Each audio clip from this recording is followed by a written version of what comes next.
everybody, Brad Greenfield here yet again for another session about creating interactive PDFs. The last session we actually took a already built PDF and turned it into an interactive PDF.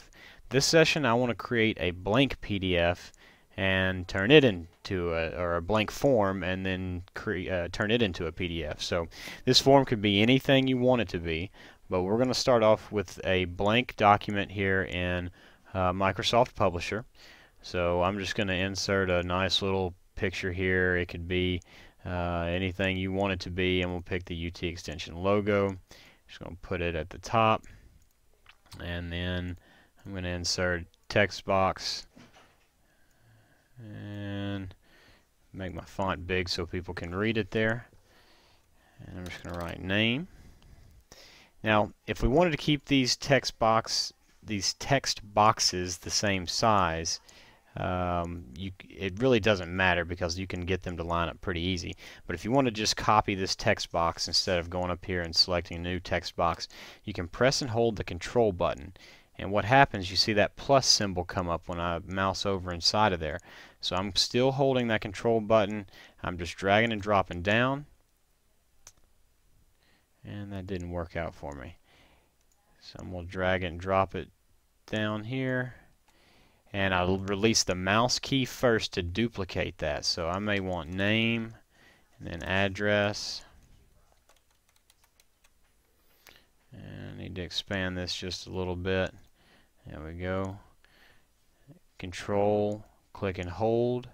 Release the mouse button first. It duplicates it. Address, phone number.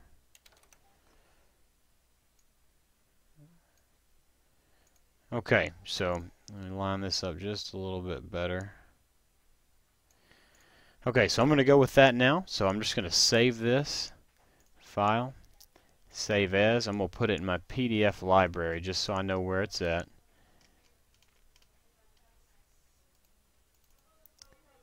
And it's going to be a publisher document, so I'm going to name it test 1 just so I know.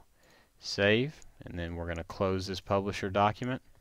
So now I've got Adobe Acrobat Pro open underneath it. I'm going to go to Forms, Start Form Wizard, use an existing file right here, already checked by default. I'm going to browse for it, and there it is. So I'm going to click Open and click Next. You'll get this window pop up where it shows that it's opening the form for you. Okay, now it's telling me here no form field annotations were detected, and of course we didn't do anything. So now all we have to do is go to Forms, Form Tools, Text Field, drop that one there. It's going to let us name it, name, and Forms, Form Tools, Text Field, Address, and then last one, Forms, Form Tools, Text Field, Phone Number.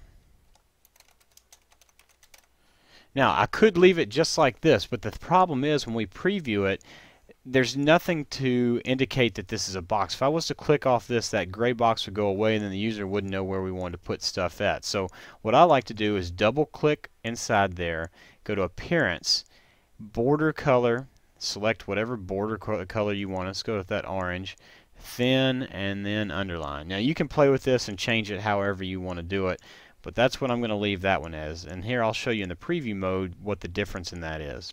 So now the box is gray, so they will know that there's something to type there, but when they type in there, so there you go. Now I'm going to go back to edit our layout. Now we want to save this and get it ready for distribution. So I'm going to end this here as part 1 of creating an interactive PDF from scratch, and pick it up with part 2.